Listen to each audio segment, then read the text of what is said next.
morning, students. Let us discuss today with theories of emotions and a new concept called happiness, which is called as subjective well-being. But before proceeding into the other components, let me just say different theories express different ways of understanding the emotions. Why these emotions take place, how these emotions take place. So, there are different views. Let us analyze with different theories and different views of the theories. One is common sense theory, that is every person's theory, every individual's theory. No one has proposed it, but which is what we are experiencing. Next comes the scientific theories called James-Lange Theory of emotion.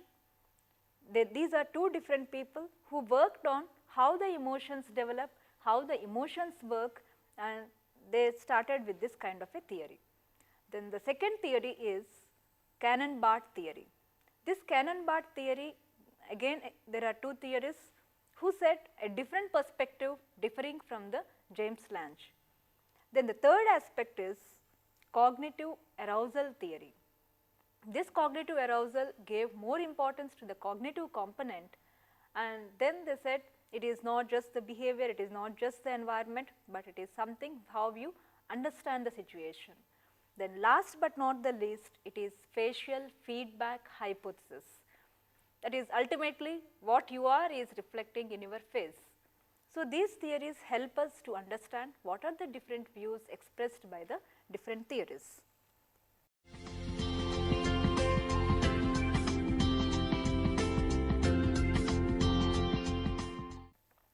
The common sense theory says, just think of any experience.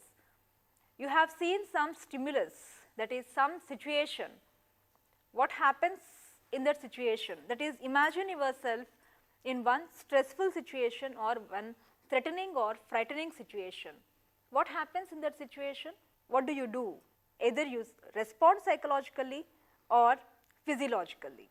So, generally what happens is, once we are in the stressful situation, immediately our body reacts. Okay, I see a dog, I get stimulated, that is start perspiring, and then finally I start running. So, running comes later, but before that I analyzed, I am afraid, that is the psychological component came first and then the behavioral part.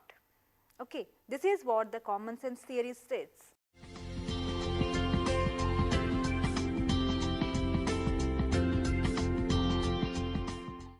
But opposite to what this theory states is James-Lange theory. According to this theory, any stimulus produces physiological response. That is, the moment I saw the dog, immediately the arousal has come.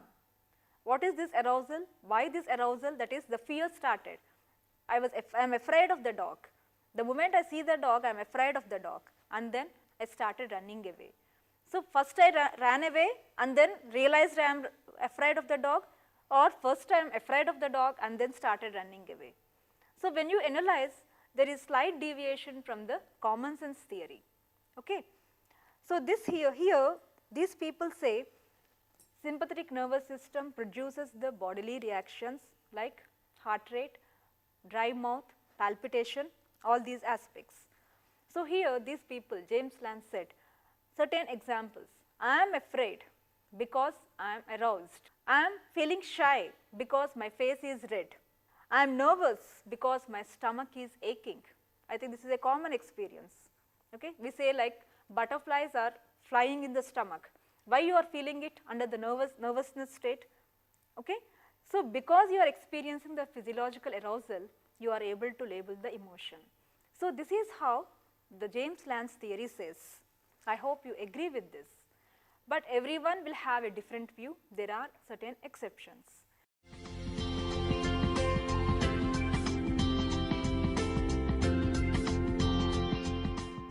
Then Cannon-Barth, they slightly differed from the previous theories. They said emotions and the bodily arousal both occur simultaneously, cannot be differentiated. How can I assess whether my bodily reactions came first or my psychological reactions came first? it is very difficult to perceive those different emotions.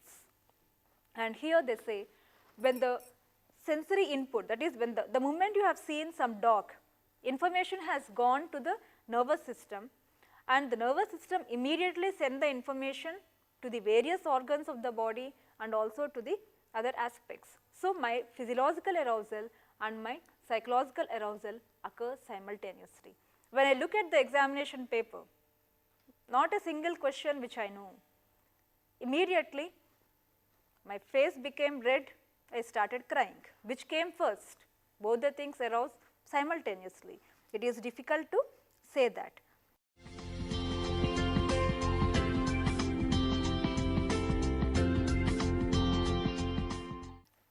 But quite different from this Cannon-Barth theory is cognitive arousal theory of emotion. We say like cognitions influence our feelings, sometimes emotions influence our cognitions. For example, like because you are students, probably might have experienced this. When you have come prepared for the exam, but still the moment you look at the paper, it becomes blank. So, do you give the blank paper and then come out of it? Generally, you do not dare that. But what is that you do? Cognitions, you are applying the cognition. Let me first check the questions which I can write something at least. The questions which I do not remember, I will think later. But where I can analyze the situations, where I can remember the classroom situations and recollect the classroom lectures and then attempt the answers, at least that part I will do it. So, you are trying to assure yourself, you are trying to use your own thought process to control your emotions. The moment you think in this way, what happens? At least you will make an attempt to write those questions which you can afford to write. Then once you start writing in the process, you gain the confidence. Slowly the other questions also you make an effort to write. This is called cognitive arousal theory. That is, we try to label the emotion. So, this is what the cognitive arousal says. So, here one of the two theorists, that is Schachter and Singer, they said the physical arousal and also the labeling occurs based upon your previous experiences and the environment. The same thing, for example, you were into the interview board. Before facing the interview board, you had an interaction with the other candidates. You felt all of them are very competitive than you. Immediately the stress increases. So, what happens? Will you just come back without attending the interview, or will you try to spoil the exam, that is facing the interview? No, but you try to reassure yourself. How you are labeling it? It depends, it varies from individual to individual. Okay. The moment I feel, okay, they may be good in one aspect, I may be good in another aspect. So, let me project myself in the areas where I am more strengthened, and then when you are doing it, the stress or the intensity of the fear will be reduced. This is called labeling the situation. Okay. So, in this theory, according to this theory, how you are appraising, how you are labeling the situation, that is more important.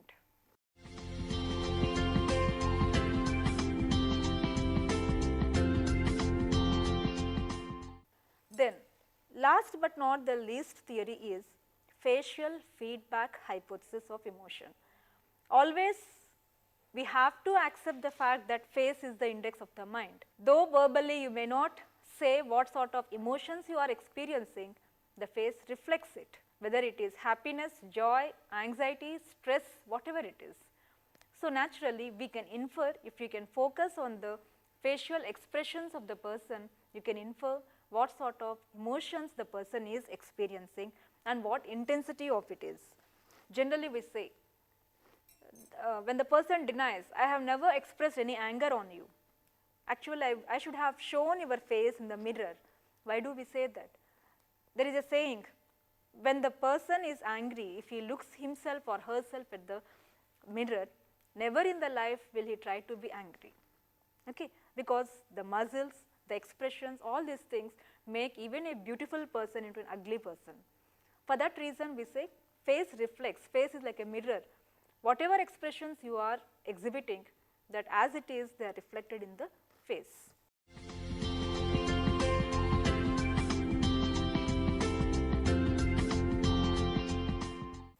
Happiness is one of the most prior concept among the emotions. Suppose if I ask anyone, how happy are you? How satisfied are you with your life? What sort of an answer do you think would be coming out? Fortunately, across the world, when these two questions, simple questions are asked, how happy are you? How satisfied are you with the life, with your own life? Majority of the person, that is around 80%, said we are quite happy and quite satisfied with their life. Then if majority, that is 80% of the people have said that they are quite happy and satisfied, then why this problem of unhappiness, depression, sadness, lack of adjustment? It is not that they are completely happy, but the basic tendency among the human beings to be more positive and optimistic towards their life. That is the philosophy of each individual, and especially in the eastern countries, which is making them feel happy forever, though they are unhappy momentarily. So, this is something, a positive sign which we have to understand it. And if we have to define what is happiness, can we say that wealthy people are very happy? Can we say that wealthy people are not happy but poor people are more happy? Can we say women are more happy and contented than male? There are no common points as such, but definitely there are certain myths and misconceptions related to that. Generally they say a poor person is more happy than the wealthy person because he need not or she need not worry about number of things, but there is both sides, whether he is a rich person or a bad person, it depends ultimately upon your basic nature.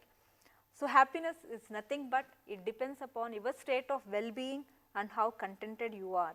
But when you are happy, you will get number of things, that is the way you are perceiving others. You try to be more understanding to the others. You try to be in a healthier place, you try to look more healthier and satisfying, and in a happy mood you are also able to take more constructive decisions. And happy people are likely to be more altruistic than others.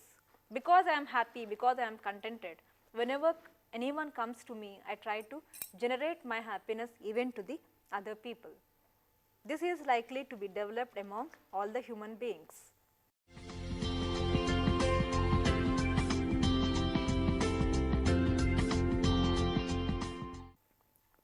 But how can we inculcate the happiness in the individual's life? What factors play an important role? As we discussed, the basic nature, that is any human being, however stressful he is, however bad he is, the basic tendency is to be more positive towards the life. Okay, that is the attitude which makes the person push on towards the other aspects of the life. But at the same time, every part of the personality, that is whether it is happiness or attitudes or intelligence, always has the genetic basis. Happiness is also something which is hereditary.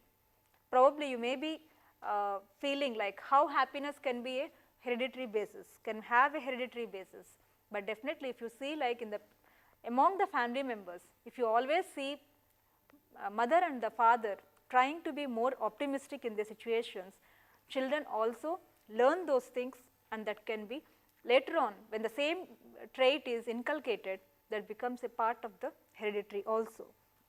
So, some have an inherent tendency to have pleasant and positive temperament. The third factor which influences our happiness is personality. Ultimately, it is every individual is unique.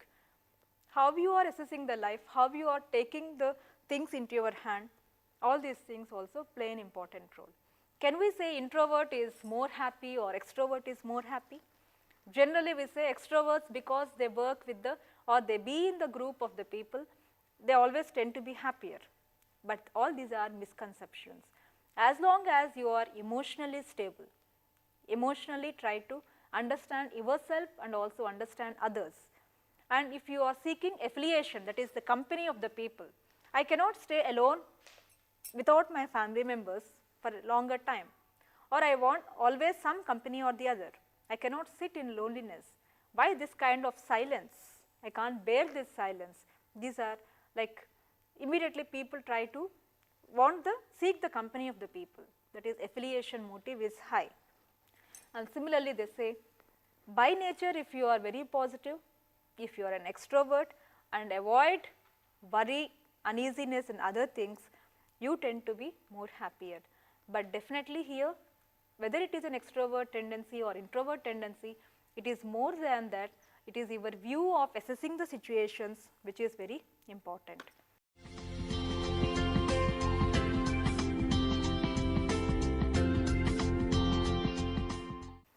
Then, how the happiness can be reached? People cannot be aimless.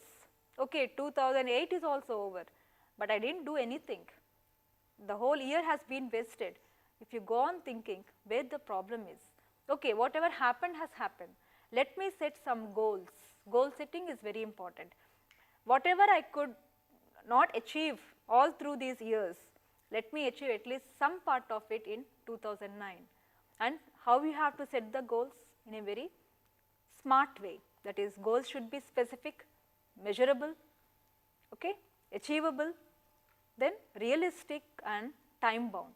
So, by 2009 December or by 2000 August, I need to complete this, I need to get into this job, so and so job. Not the goals should be vague, it should be very clear and concrete, and they should be achievable. And how you would be achieving the goals? You should have the resources, physical resources, that is your energy, your stamina. If you have to do number of things in a day, you have to pick up that physical energy. Financial resources, you need not be a millionaire or a wealthy person, but still whatever minimum expenses you need to bear, you should have the financial resources. And more than that, the psychological support which you are trying to get by yourself. So, through these you will be able to reach the goals. Once you reach one goal, the happiness that it produces will make you motivated to move towards the other goals. Then, external conditions. Definitely, though we say we should have control over the situations, always it may not be possible. Like certain external conditions, you wanted to go for a interview, but unfortunately at that day the trains were late or the flight was late, you could not reach on time.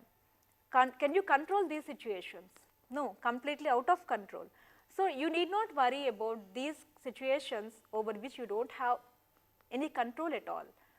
So, when you can reduce the significance of these conditions, the unsatisfaction or unhappiness which you get can also be lessened. So, there is one person by name Myers. He gave certain tips in his book on pursuit of happiness, how we have to inculcate this happiness in oneself. The moment one happy person is in this group, that happiness will be generated towards the other persons also. Similarly, if a very unhappy and depressed person is in the group, even if all the other people are very happy and contented, even they are bound to get depressed. So, the emotions have that complex impact on them. So, let us see certain tips to practice how to get this kind of a positiveness in our own life. Can you say that happiness comes only from success? The success definition itself is different. What you consider is a success may not be a success for me. Going to the foreign universities is only a success for one individual, but for the other individual, staying back here and then being committed to certain aspects is more a success. One point we have to remember is happiness will never come only from success. The definition of success varies from person to person. One of the important significant problems which the individual faces is lack of time management. We have number of things to do, but only 24 hours to complete it.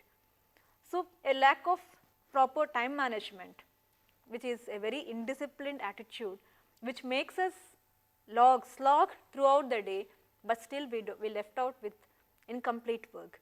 So, properly allotting your work and the time. Then act happy, is that means lack of genuineness. It is not that as if even if there is no happiness, we are not asking you to act happy, but try to be. You may be having number of problems, but if you can ignore some problems at least at that moment, naturally the postponement of thinking about these problems will make you feel happy. Then what is that we are doing?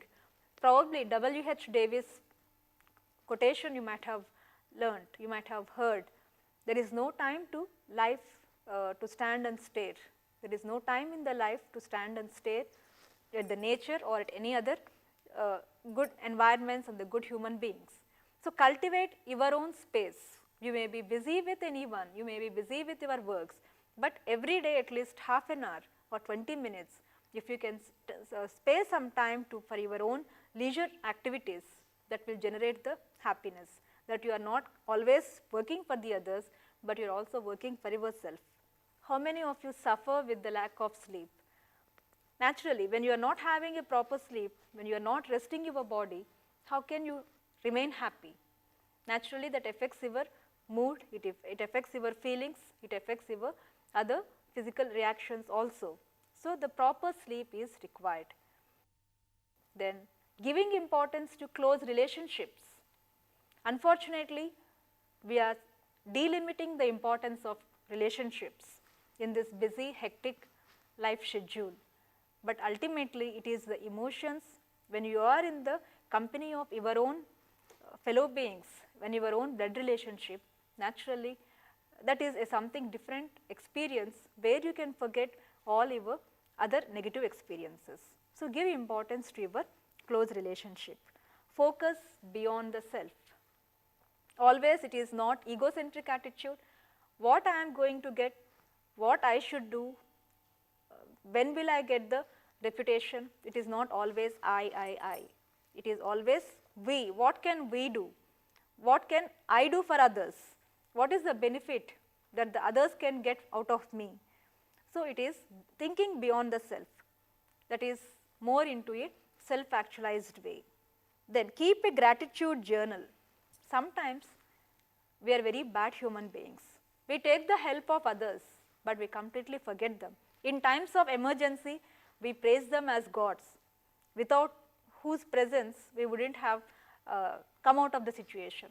But after the incident, how many of us will really remember that incident? So, it is necessary, like it is not gratitude in the sense always you have to praise them, but okay, I am today here in this position because of so and so. Lord, he has helped me or she has helped me in times of pain. So, that kind of a remembrance will make you feel happy, and also you try to be more generous, more altruistic, more helpful towards the other people. Nurture your spiritual self.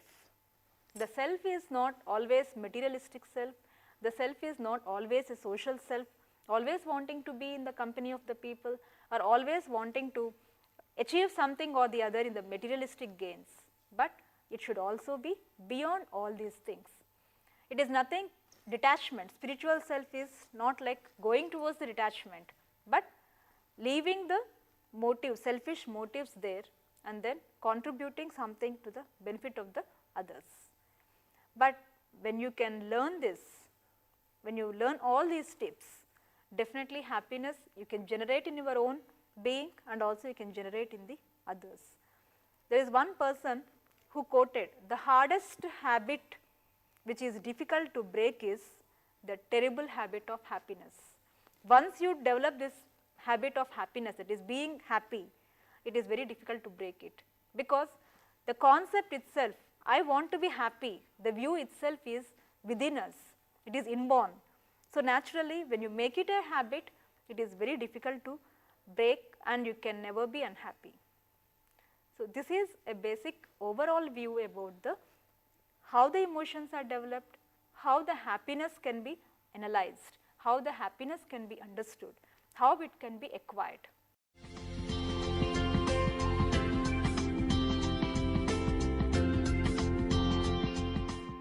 Ma'am, how many times is facial feedback hypothesis is accurate? We cannot say like any theory, whatever they say is 100% accurate, but most often the scientific investigations reveal our facial expressions are accurate, but unfortunately we do not see our own expressions. Expressions may be exaggerated, but the truth may be there, but we can definitely infer to what extent it is accurate. Accuracy will be there, the percentage will be differed. Ma'am, can you make clear about be beyond the self? To be happy, one strategy that can be used is going beyond the self. In the present cutthroat competitive world, always we think whether I am on par with others or not in the materialistic way regarding the career.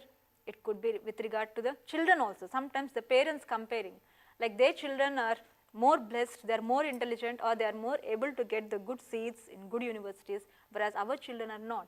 But it is not always going around one person. You have to think beyond that. It is not the only you who is existing in the society. There are many people who may be requiring your help. What you can do for them, in what way I can helpful to them. So that is the way you are thinking, not centered around yourself, but from the societal perspective. That may also, the moment you help even a single individual, a single child in times of emergency, definitely you will be feeling happy, and that will continue even in the future. Okay? Let us just summarize whatever we have discussed now. There are different perspectives which explain about the emotions, emotional expressions. One of the most important theory is common sense theory, that is every individual is a naive psychologist, that is we infer a lot by observing. So that is known as common sense theory of emotion.